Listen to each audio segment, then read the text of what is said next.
하나님께서 오늘 우리에게 허락하신 말씀 마가복음 8장 10절에서 21절까지 말씀입니다.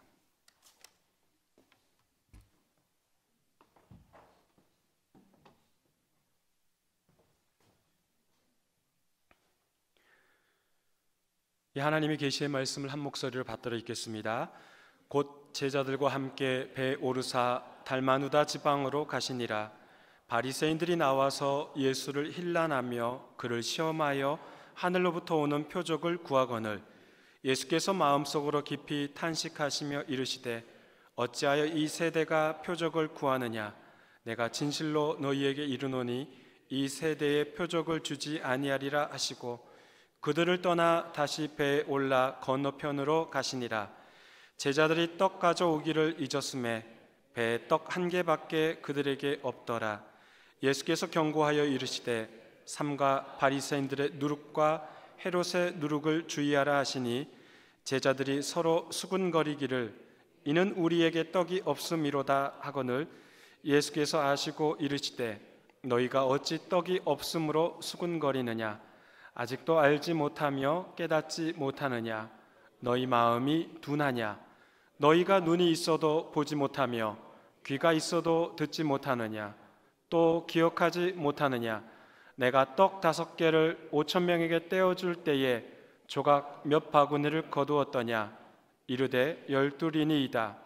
또 7개를 4,000명에게 떼어줄 때에 조각 몇 광주리를 거두었더냐. 이르되 7이니이다. 이르시되 아직도 깨닫지 못하느냐 하시니라. 아멘. 교우 여러분 평안하셨습니까? 이 자리에 함께 참석하신 우리 모든 교우님들, 우리 주님의 크신 사랑과 은총이 함께 하시기를 간절히 소망합니다. 오늘 본문은 지난주 본문과 이어집니다. 예수님께서 갈릴리 동쪽 데가볼리, 그러니까 데카폴리스 10개의 마을들로 하나씩 묶여진 그런 데카폴리스에서 그곳에서 지역에서 활동하셨죠. 어떤 사역을 했습니까? 청각장애인과 말 더듬는 사람을 고쳐주셨고 또 떡 7개와 물고기 2마리로 4,000명을 먹이셨지요. 그리고 오늘 말씀으로 이어집니다. 오늘 말씀 8장 10절 말씀 함께 읽어보겠습니다. 곧 제자들과 함께 배에 오르사 달마누다 지방으로 가시니라. 달마누다란 이 단어가 성경에 딱 한 번 이곳에만 나옵니다. 달마누다가 어디에 정확히 위치했는지는 알 수는 없습니다만 오늘 이 칠병이어의 사건 이후에 배를 타는 이 이야기가 평행 본문으로 마태복음 15장에도 나옵니다. 그러니까 기적의 칠병이어의 기적 사건 이후에 배를 타고 마태복음에는 마가단이라는 지역으로 가셨다라고 나옵니다. 마가단 지역은 갈릴리 북서쪽에 있는 가버나움과 디베랴 사이에 있는 마을입니다.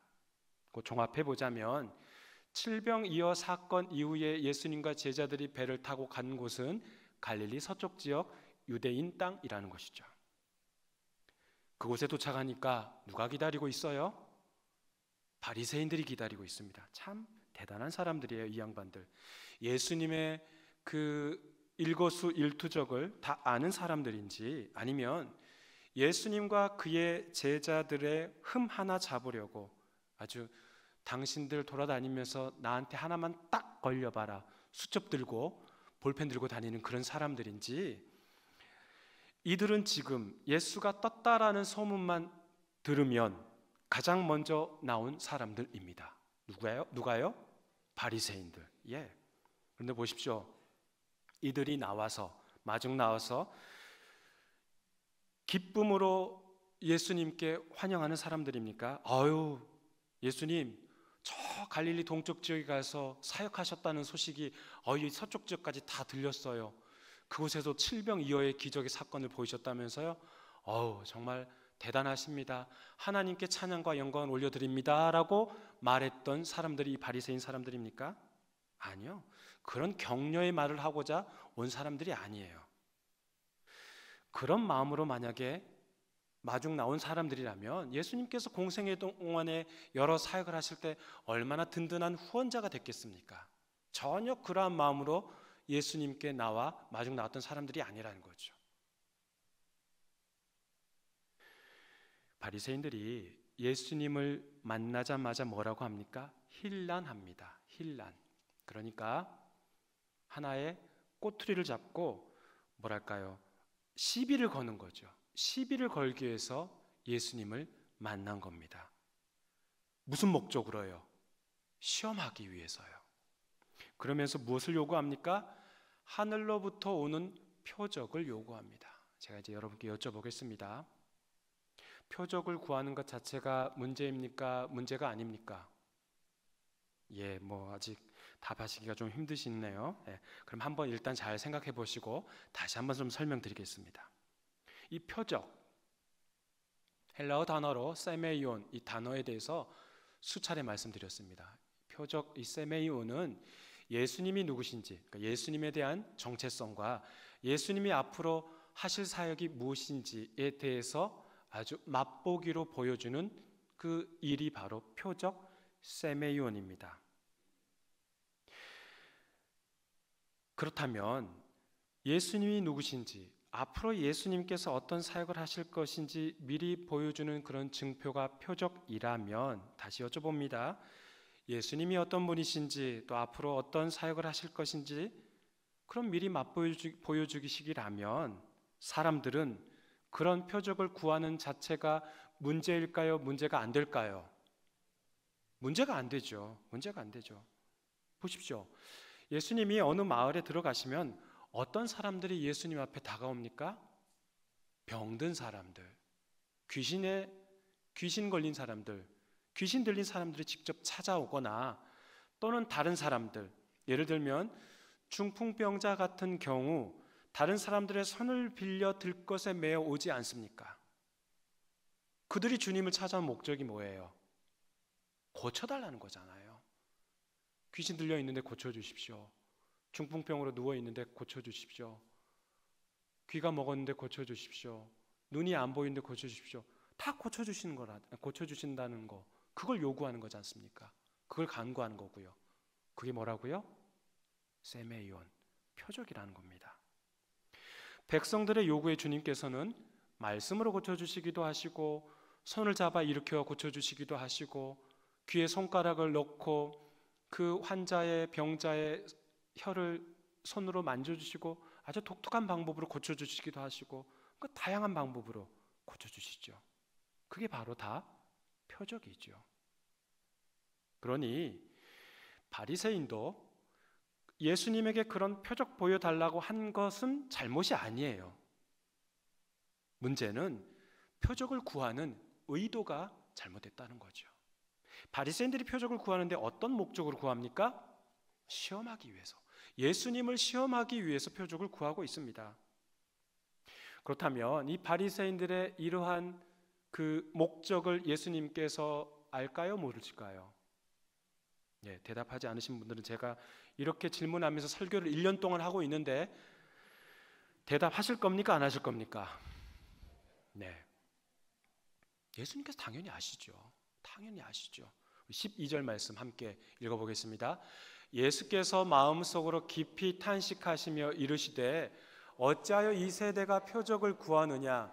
내가 진실로 너희에게 이르노니 이 세대에 표적을 주지 아니하리라 하시고, 그러니까 오늘 본문에 나온 이 탄식하시다, 12절 8장 12절에 나온 탄식하시다라는 단어가 마가복음 7장 24절에도 나옵니다. 비록 헬라어 단어는 다르지만 뜻은 같습니다. 탄식하다. 두 단어가 사용된 본문을 봅시다. 마가복음 7장에 쓰인 이 탄식하다라는 말씀의 내용이 뭡니까?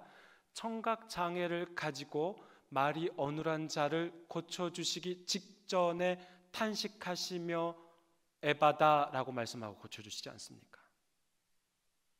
그러니까 탄식의 대상이 마가복음 7장에서는 귀먹고 말이 어눌한 자였고, 오늘 본문 8장에서는 바리새인들입니다. 귀먹고 어눌한 자, 말이 어눌한 자, 바리새인, 이 두 부류에는 공통점이 있어요. 마가복음 7장에서는 육체적인 연약한 자라는 뜻이고, 마가복음 8장에서는 영적으로 연약한 자라는 뜻이죠. 한 사람은 귀먹고 말이 어눌하지만 다른 부류 이 바리새인들은 영적으로 귀가 먹고 영적으로 말이 어눌한 자라는 뜻입니다. 7장에 나오는 그 환자는 육체적인 치료가 필요한 자라면 8장에 나오는 이 부류는 영적 치료가 필요한 자들이라는 거죠.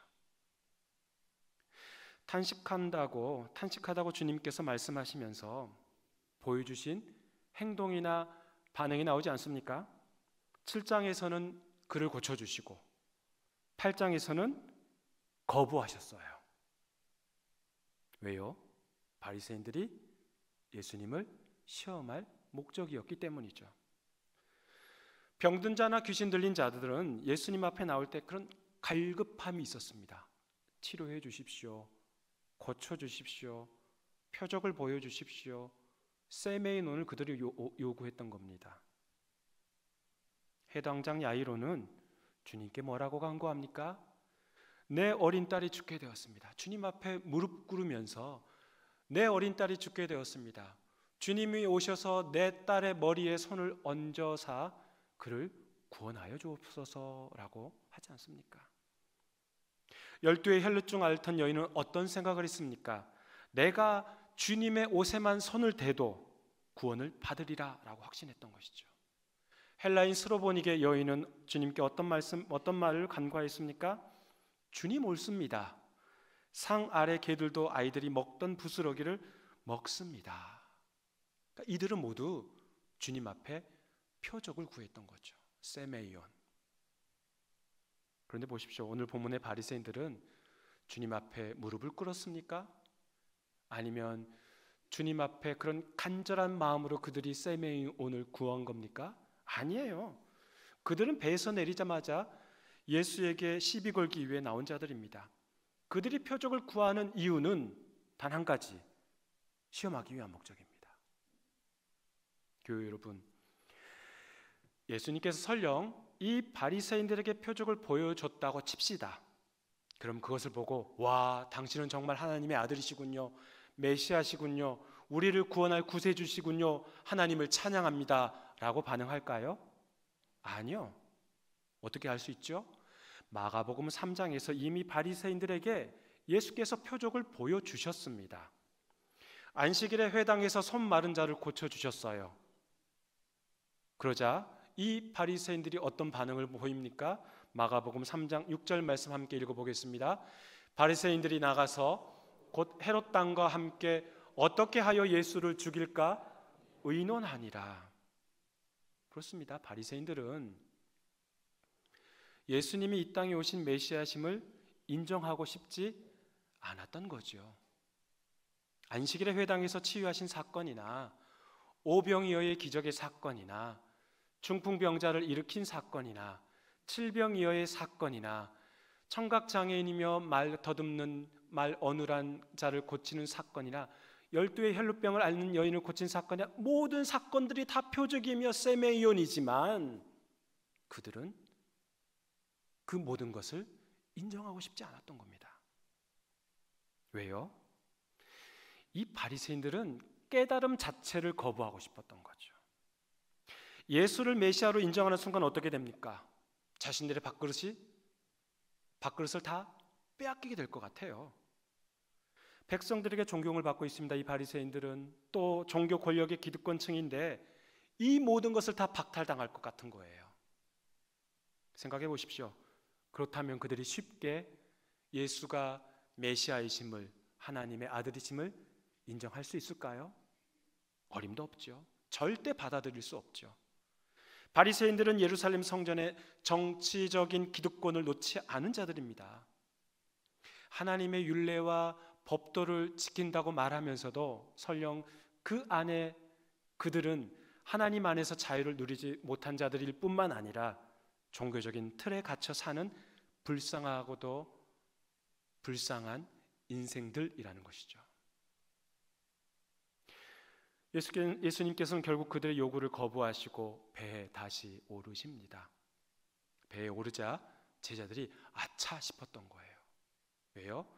칠병이어의 기적의 사건을 거치고 나서 그들이 남아있던 7 광주리가 남았는데 그 중에 한 광주리도 가져오지 못했던 것을 그들이 알게 된 거예요.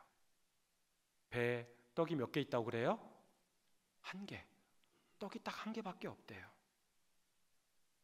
그런데요, 마가복음의 저자가 배 안에 떡이 하나밖에 없다는 표현을 통해 이 말씀을 읽는 독자들이나 이 말씀을 듣는 청중들에게 정말 이 마가복음의 저자가 하고 싶었던 말이 정말 배에 떡이 한 개밖에 없더라 하는 그거일까요? 아니요.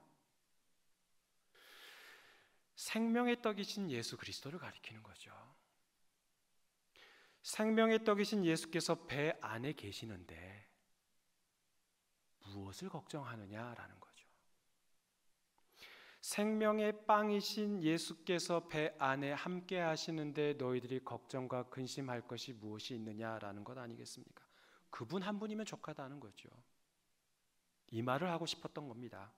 그렇다면 그 떡 한 개야말로, 그 빵 한 개야말로, 우리식 표현으로는 떡이지만 중동식 표현으로 하면 그건 하나의 넓디 밀가루 반죽을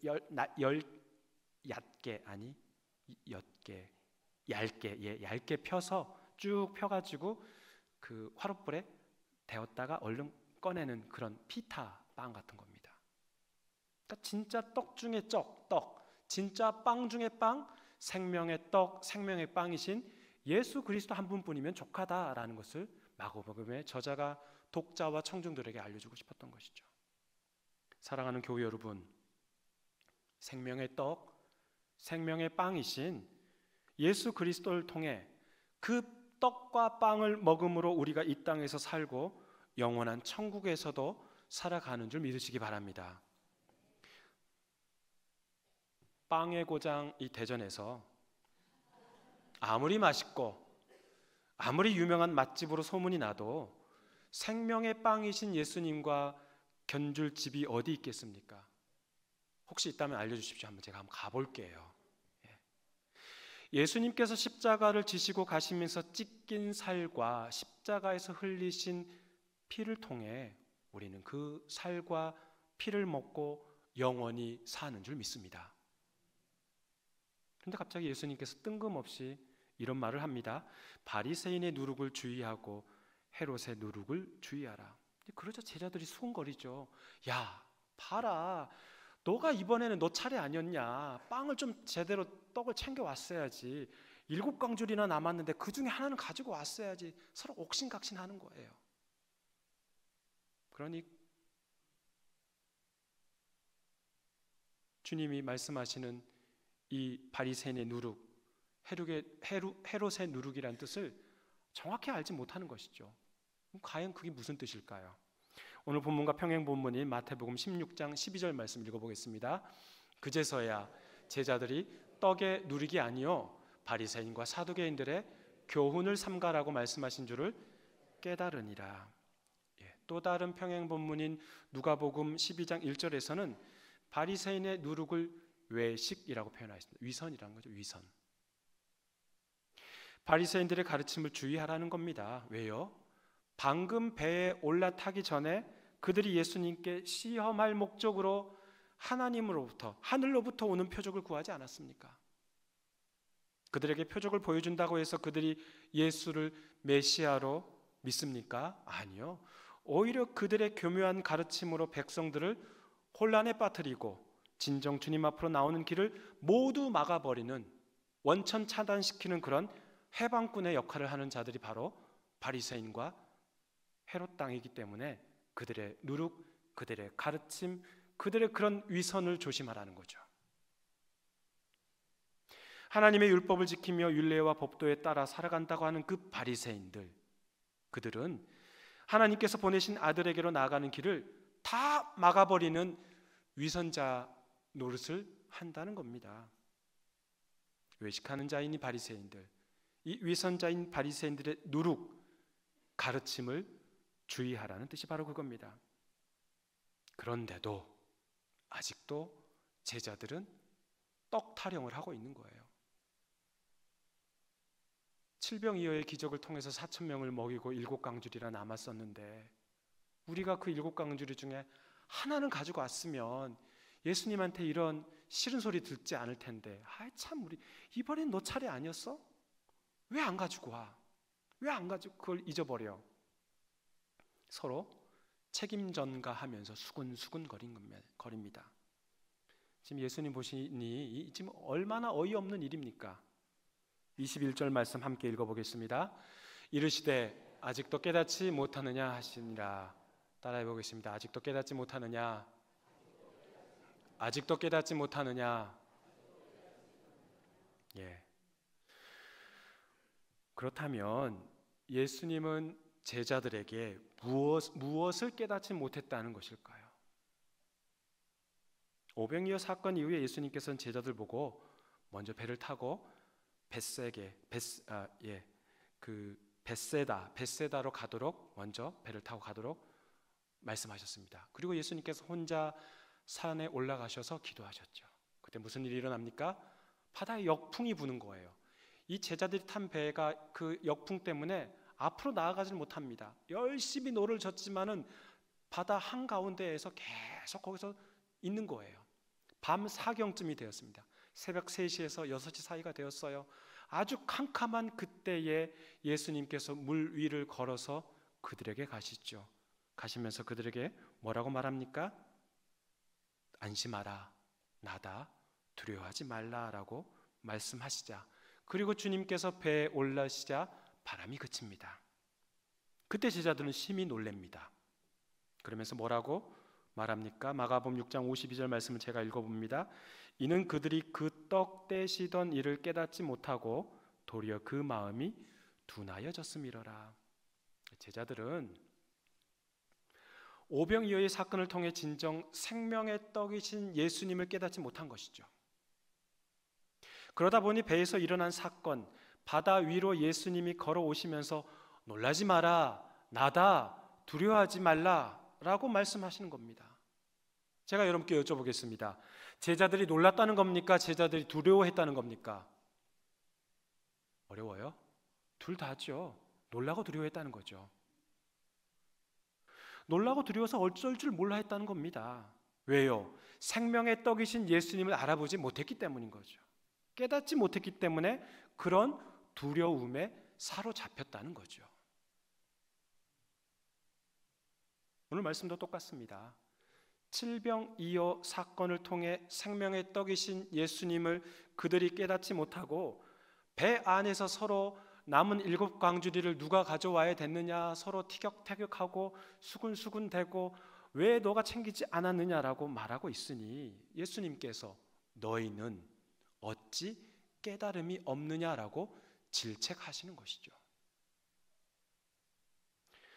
11월 둘째 주일에 위임 목사 예식 준비로 수고하시는 예식 준비위원장 장로님과 또 남선교회, 여전도회, 또 찬양대 여러 많은 분들 참으로 먼저 감사 인사드리고 참으로 애쓰신다는 말씀 드립니다. 얼마나 수고가 많으십니까?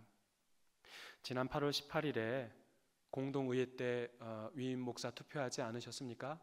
그때 저는 이제 휴가를 갔던 중이었고요. 어느 교우께서 제게 문자를 주셨어요.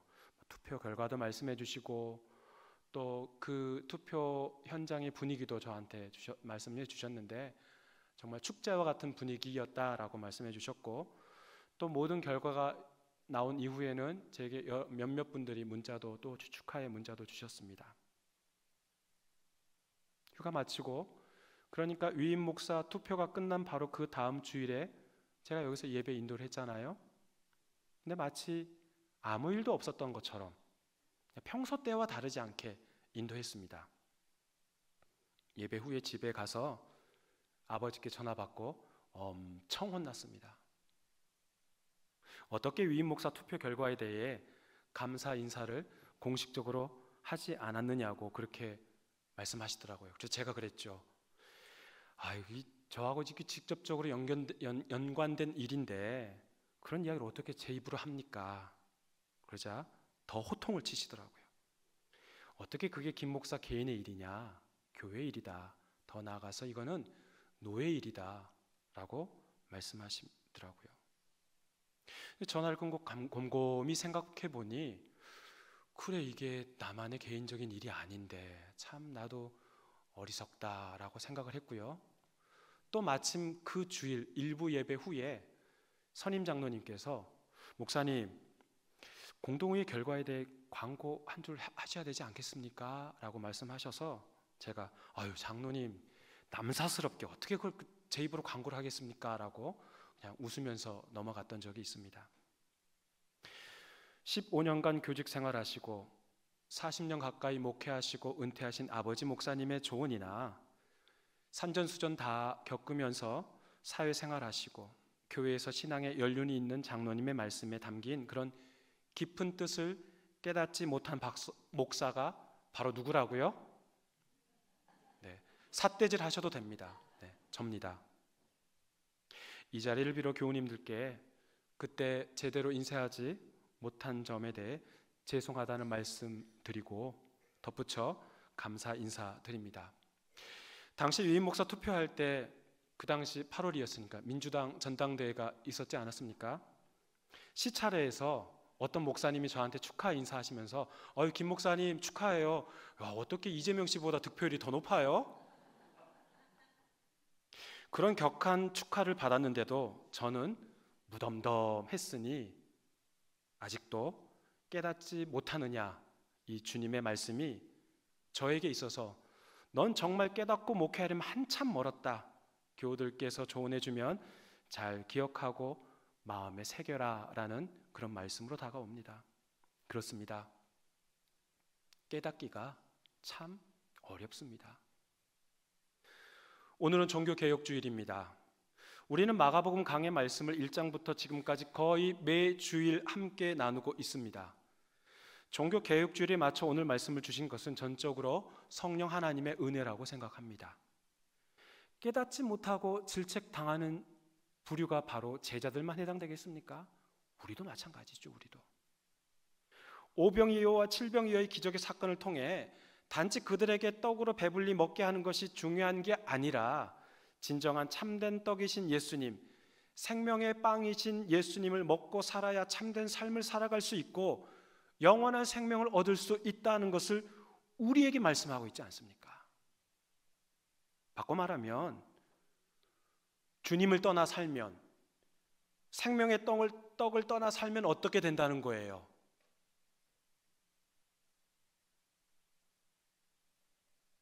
답 안 하실 거예요? 생명의 떡을 떠나 살면 어떻게 된다는 거예요? 영적으로 죽는다는 거죠. 영적인 기근으로 결코 살아갈 수 없다는 뜻 아니겠습니까? 생명 유지가 어려운데도 그것을 깨닫지 못하고 살아가는 인생이 바로 우리네 인생이라는 거예요. 종교개혁의 모토가 무엇입니까? 오직 성경, 오직 말씀, 솔라 스크립투라, 오직 믿음, 솔라 피데, 오직 은혜, 솔라 그라티아. 이런 고백으로 종교개혁이 일어났습니다. 왜요? 당시 로마 카톨릭에서는 말씀을 자의적으로 해석합니다. 성 베드로 성당을 짓기 위해 모금을 하는데 어떤 이야기를 합니까? 너희 조상들이 현재 지금 지옥에 가 있으면 헌금을 많이 하면 그 지옥에서 연옥으로 한 단계 올라갈 것이고 더 많이 하면 연옥에 있는 조상들이 천국으로 갈 것이다 라고 말합니다. 그렇게 선동했습니다. 깨달음도 없고 깨달을 생각도 하지 않는 거죠. 탐심이 불일듯 일어났습니다. 그러니 말씀이신 예수께로 돌아가자고 종교개혁을 일으킨 거죠. 행위를 통해 구원을 받는 게 아니라 오직 예수 그리스도를 통해 믿는 믿음으로 인해 구원을 받는다라고 선포한 것입니다. 사랑하는 교우 여러분, 깨달음은 다른 것이 아니라 말씀이신 예수님께로 돌아가는 일입니다. 주님의 말씀을 주야로 묵상하며 기억하십시다. 생명의 떡이신 예수님을 전적으로 믿고 나아가십시다. 오직 예수로 충만한 삶을 살아가십시다. 말씀이신 예수로 만족하며 사십시다. 이것이 바로 종교개혁주일에 우리에게 허락하신 말씀입니다. 이 길 잘 걸어가시는 저와 여러분이 되시기를 주의 이름으로 축원합니다. 하나님 아버지 감사합니다. 생명의 떡, 생명의 빵이신 예수 그리스도 안에서 참된 평화를 얻으며 살아가게 하여 주시고, 온전하게 그 말씀이신 예수님의 말씀 안에서 주야로 묵상하며 살아가는 저희들 되게 하여 주옵소서. 제자들만 깨닫지 못한 것이 아니라 바로 우리 모든 그리스도인들도 생명의 빵이신 예수님을 깨닫지 못할 때가 많습니다. 그때마다 성령께서, 우리 안에 계시는 성령께서 우리 마음을 주장하여 주시고 우리가 온전하게 말씀 안에 살아갈 수 있도록 인도하여 주옵소서. 예수님의 이름으로 기도하옵나이다. 아멘. 다음